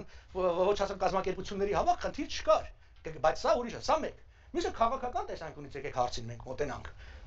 Մոսկվան պարզապես այսօր Մոսկվա չի։ Դուք ինչքան էլ ուզում եք ասել մեկուսացումը չի ստացվել։ Կա միջազգային քրեական դատարանի վճիռը։ Մենք ընդունել ենք, չէ՞, այդ վճիռը, մենք բան չենք, ասենքն մենք մի կողմից, ուրեմն այդ պետք չէ ձևի համար։ Փաշինյանի ձեր հարցը Փաշինյանի։ Այո, բայց ուրեմն պետք չէ ձևի համար մաս կազմել քրեական դատարանին, հետո անտեսել այդ դատարանին եւ գնալ հանցագործին ձեր սեղմել, այսօր ձեռատարի ձեռեք սեղմում։ Բան չեք նեղվում, որ Ալիևի կամ մյուսների հետ մյուսները համագործակցում։ Բայց ինչ վնաս է կրելու Հայաստանը այս այցից։ Կրում են բարոյական վնաս։ Եվրամիությունը թող իր անդամներին տեր դառնա, ինչու է։ Եվրամիության անդամներ արդեն անդամ են, իրանք խնդիր չունեն։ Իրանք ավելի ոնց ասած ազատ են, այդ կարողություններն ունեն։ Բայց կարող են պարտադրել։ Բանը, իսկ մեզ կարող են պարտադրել։ Այո, որտեղ այդ Եվրոմիությունն այսօր կանգնած մեր սահմաններին Ադրբեջանի հետ իր դիտորդներով եւ այդ խաղաղությունը պահում է։ Եվ ինչքան նրանք շատ են, մենք խաղաղություն շատ կունենանք։ Իսկ եթե դուք իրենց առիթ եք տալիս, անգամ պատրվակ եք տալիս, որ իրենք այդտեղից դուրս գանք, առանցել ադրբեջանցիներին այդ պահանջներից մեկն է, գիտեք։ Դրանց Նիկոլ Փաշինյանը ասում է, իհարկե սահմանից թողան Երևանում նստեն եւ այլն։ Այդ դեպքում իմ երկրի անվտանգությունը դրանով խախտվում ու խաթարվում է։ Խոսքը սրա մասն է, ռեալ պոլիտիկի մասին ենք խոսում, ռեալ պոլիտիկը դա է։ Այսինքն այցը մեզ ոչինչ չի տալու, մեր հարաբերությունը Կրեմլի հետ հաստատ չի բարելավվելու, որովհետև Կրեմլը գնված է, առնված է փողով Բաքվի կողմից։ Ոչ մի բան, ինչ ուզում է մենք անենք, չանենք, մենք իրանց համար, ես այս երկրորդ էլ լսում, ասում եմ Հայաստանը որպես խոսում են վերլուծաբանները, թշնամի երկիր Ադրբեջանի եւ ինչ են վերական, այդ ձեր ասած իմիտացիոն պրոեվրոպական քաղաքականությունը։ Այն որ Ադրբեջանը ՆԱՏՕ-ի զորքեր ունի իր տարածքում, բերում է Թուրքիան զորավարժություններ անում, Մոսկվան ձեն չի անում։ Սա էլ պարոն Արշակյանի հետ ասացից, որ ելնելով տարբեր փաստերից է։ Իսկ երբ որ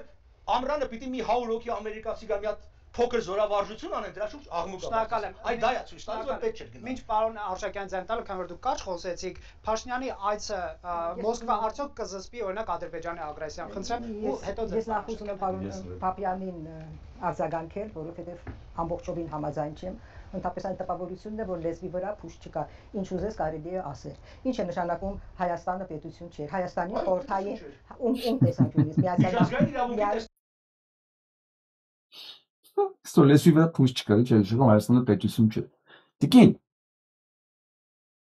դուք հանրապետություն ու պետություն հասկանում եք տարբերությունը։ Միջազգային սուբյեկտ եւ ուղղակի ինքնավար հանրապետություն կազմի մեջ ձեզ ծանոթ է այդ բաները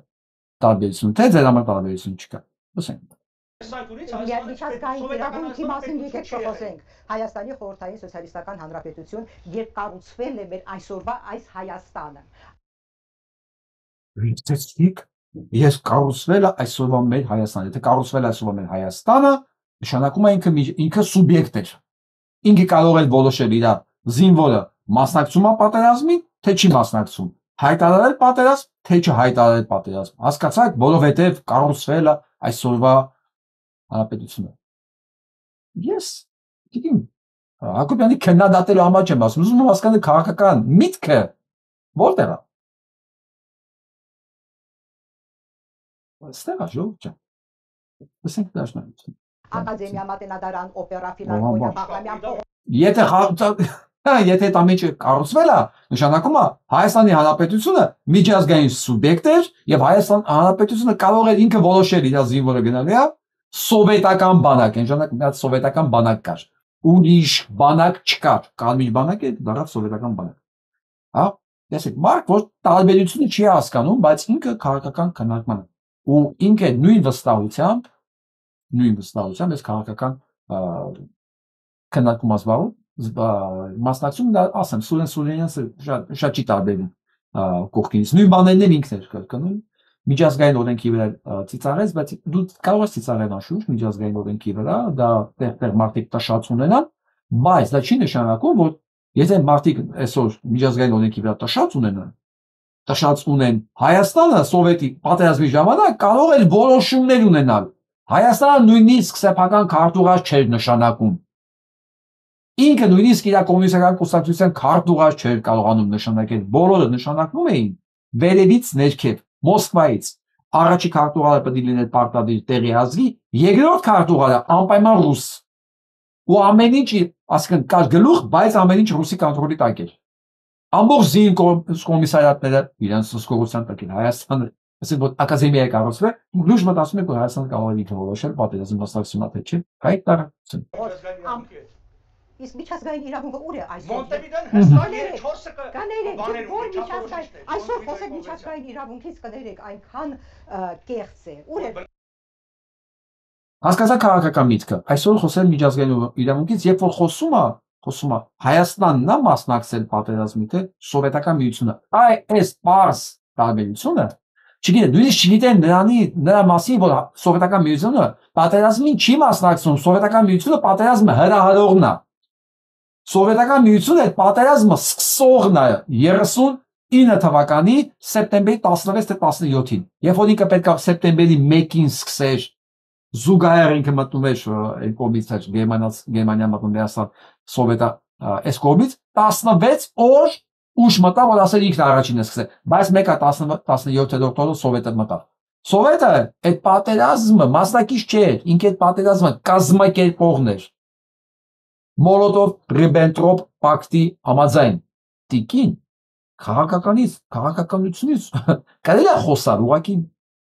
մի քիչ տարական գիտելիքներ է պետք ունենալ, ծիծաղելի վիճակում չհայտնվելու համար։ Իմ կարծիքով, բայց իհարկե ընտրությունը վերն է։ Միջազգային իրավունքը ուր է այսօր եւ Արցախը հայաթափ։ Այսօր։ Որովհետեւ դու Հայաստանի իշխանությունը Պապյանն ասել, որովհետեւ ինչ որովհետեւ դուք ուրիշ հարց եք քննարկում։ Ինչ միջազգային իրավունքի ինչ կապ ունի Հայաստանը մասնակցում են այնտեղ թե չէ։ Տիկին, ինչ կապ ունի։ Ուղղակի դες տատեցմանին պրովոկացիային պատասխանում այդ հարցին։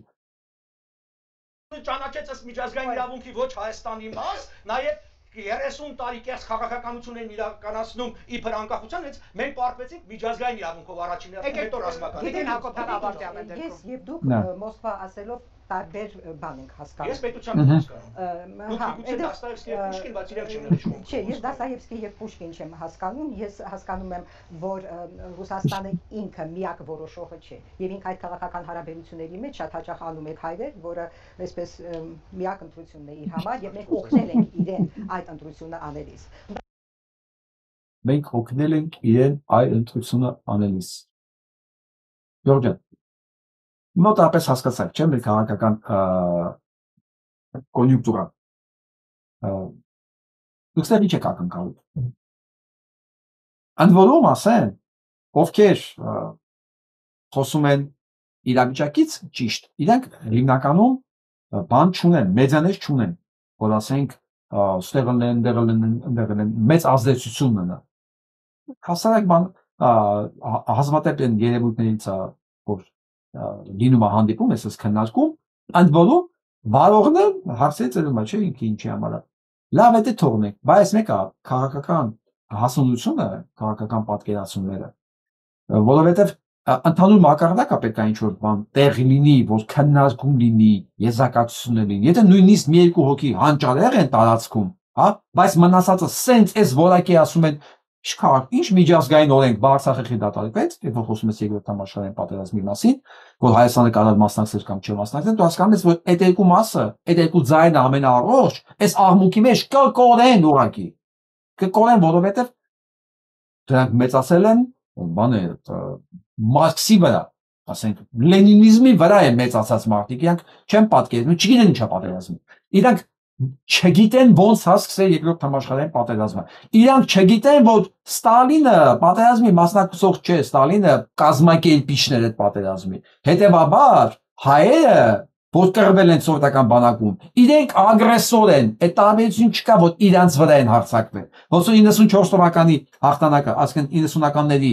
բանը հաղթանակը հայերը հասան միջև Քուրալաքս, համարյա միջև Վոլադիս գյուղը, հա։ Բայց չի նշանակում, որ հայերն էին հարձակվել։ Այդ Ադրբեջանի ագրեսիայի արդյունքում էին հայերը հասել այնտեղ։ Այդ նույնը եղել է 41 թվականին։ Լրիվ նույնը եղել։ Ագրեսիան եղել է երկու ստեկ։ Ուղղակի այն ժամանակ 39 թվականին իրար նկատմամբ հարձակում պլանավորված չէ։ Չէ, պլանավորված էր, բայց բանը ավելի շուտ հարձակվեց Հիտլերը։ Հասկանալով այդ կամ ինքը կկորցնի կամ ինքը պետք է նախահարձակ լինի, որովհետև ամբողջ սովետական ինդուստրիան եւ բանակը պատրաստում էր հարձակողական պատերազմի։ Հարձակողական, պաշտպանական ոչ մի դիրք չկա, սա քանդած էր, բացած էր ճանապարհները, որ հարձակողական արագ հասնում են իրեն մերն։ Ուղղակի տարական գիտելիքներ է պետք ունենալ, գուցե եւ այդքան էլ ոչ տարական են գիտելիքները, բայց եթե դու ամբիցիա ունես խոսալու, քաղաքականությունից վերլուծություններ անելու, կամ պետք է մի քիչ համեստորեն լսես, այդ իմացածի շրջանակներում խոսես, կամ ուղղակի չմտնես այնտեղ։ Լավ, ես չեմ ուզում ամբողջ ձեզ ամբողջը ցույց տամ, ուզում եմ մեր քաղաքացիներին լսենք։ Ամբողջ Հայաստանի նրա խաղաղությունը տանում է դեպի պատերազմ։ Ոչ մի նա ինչ ասում է լավ, հասկանանք վատ։ Նա միայն ոնց որ ասած պատմության մեջ պետքա գրվի աշխարհում առաջի համար այն ինչ ասեմ դավաճան վարչապետը հայրենիքը հանձնելով Թուրքին։ Պարզ երևում է, որ ինքն էլ է թուրք։ Համակերպելի կինը չէ, գրագետ, հասկացող, ես նես եմ ուզում մտածեմ, որ ժողովրդի մեջ այս գիտակցությունը շատ ավելի շատ է, քան երևում է մեդիաներով։ Այս մատերս մերներ, որ այն ժամանակ Նիկոլ չընտրեին։ Իսկ հիմա այսպես կկադրեն։ Այն ժամանակ է 18-ին թե 21-ին։ 18-ին։ 21-ին։ 21-ին ներկա չեմ մնալ կարողս։ Այնտեղ էի ես էլա։ Հասկացան դեռ։ Սրանք մարդ չեն, կոչվել իրավունք չունեն։ Այս Համաձայն եմ։ Չէ, մատը կտրելու իմաստ չեմ տեսնում, ավելավոր ընտրել է գնացել ունեցել այդ պատասխանատվությունը գիտակցելով, փորձեք իրանելիք անել։ Ոչ։ Չէ, չեմ հավատում։ Ես արդեն ոչ մի բան չեմ հավատում։ Չեմ հավատում, որ խաղաղություն բերի, ես Ղարաբաղ եմ ելին, դե կլինի խաղաղությունը։ Ես ոչ մեկի չեմ հավատում։ Այս պայմաններում չէ։ Խաղաղությունը մի տեղ է լինում, որտեղ դու պատրաստ ես պատերազմի։ Եթե դու պատրաստ ես պատերազմի, քեզ փախնելով պատերազմից դու հետաձգելու ես եւ հասնելու ես խաղաղության, դու հետաձգելու ես քո կործանումը։ Անընդհատ փախնելով, դու հետաձգելու ես քո կործանումը, որտեղ դու ինչքան փախնում ես, թշնամին այնքան առաջ է գալու։ Հաղթում են մի պարագայում, երբ որ դու պատրաստ ես պատերազմի։ Ուրիշ հաղթելու տարբերակ բնությունը չի հորինել, պատմության մեջ չի եղել։ Եվ վերջում, քանի որ այսօր Քրիստոսի հայության օրն էր, ես ուզում եմ հաղորդումը վերջացնեմ հայմերով, միասին։ Քանի որ շատ են գրում, ասում ինչ կլինի, եկա մարդ է ուզում վանեցիների հայմերը լսի նորից կամ ես ուղարկեմ, երբ որ ժամանակ է լինում, ուղարկում, բայց այսօր ուզում եմ մենք նա վերագնահատենք ինչ է նշանակում հավատալ, ինչ է նշանակում Աստված սիրել։ Աստված սիրել չի նշանակում ապրել ոչխարի նման։ Աստված մեզ չի ստեղծել, որ մենք դառնանք կերակուր թուրքի համար։ Հա, որ կամ թուրքը մեզ սարքի կերակուր ձկների համար, կամ բորենիների համար։ Չէ, ես չեմ մտածում Աստված ինձ կամ ձեզ դրա համար է ստեղծել։ Ու վանեցիները դա գիտեին, դրա համար էլ եղավ վանի ինքնապաշտպանություն, որտեղ վանեցին ասում էր հայր մեր երկնավոր սուրբ լաքոանում, հային երկնավոր տուր արքայություն, ամեն բանի մեջ քու կամքը թող լա, միայն թե հայր լույսի տակ չի լա։ Ոչ չոր, ոչ կակող հացդ մենք կուզենք, միայն տուր ամեն հայ ձեռքը զենք, չենք խնդրիլ թողնել մեր անձանց պարտքը, գետ վերցու թուրքի խայտարակարգը։ Գոնե մեզ Աստված մարտի, գլորե մեզ Աստված մարտի փորձության, որ շուտ ազատվի ազգը քո հայկյան։ Վանեցու պատկերացումների մեջ Աստծո ազգը եղել հայկյան ազգը։ Ու իր աղոթքը սենց է հնչել։ Ասում եմ, ոչ մի բան չեմ ուզում, ոչ հաց եմ ուզում, ոչ ջուր եմ ուզում, զենք տուր։ Զենք տուր ու ինձ մի փրկի, ինձ տար այդ փորձության մարտի, հա, որ ես այդ թուրքից ազատվեմ։ Իմ կարծիքով ես աստվածաբան չեմ վիճարկում նոր աստվածաշունչ գրելու այդ բանը, հնարավորությունը, իմ գործը չի, իմ պատկերացումների սա ավելի մոտ է։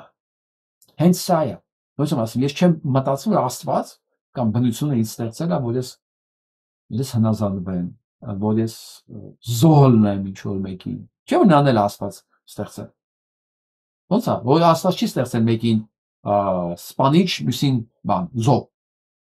Չէ, Աստված ստեղծել է բոլորին հավասար, ազատ, ամենակարևորը, ազատ։ Հա, մեկին փոքր, մեկին մեծ, մեկին սև, մեկին սպիտակ, մեկին կանաչ, չի բարեություն։ Բայց բոլորին ստեղծել է ազատ եւ տվել է ազատություն, ընտրության մեջ, կամքի մեջ, ինքնադրսևորման մեջ, ինքնազարգացման մեջ եւ ոչ մեկին չի ասել։ Դու իրավունք ունես սպանելու, այ դու մենակ պետք է մորթվես։ Չեմ հիշում դες բան։ Նույնիսկ եթե ասելա համաձայն չեմ։ Ես համաձայն չեմ։ Եթե մեկին ինձ պետք է համոզի, որ չէ, Աստված ասելա մի էսի, որ ուտում ես մյուսներ դեմ դուք, ասեմ, համաձայն չէ։ Կարող դու լավ չես հասկացել, կարող քո պատմիչներն են քեզ խաբել, կարող մեկին պետք է որ դες գրի, որ դիմացինը դա անի իր համար։ Ես ի՞նչ կապ ունեմ։ Եվ այսպես ամեն մարդու ունեցությունն է դա, ինքը ինչ է ուզում, զենք կրվելու համար, թե հնազանդվի։ Դա իր ընտրությունը։ Ես հնազանդվողներից չեմ։ Այսօր համար այսքան։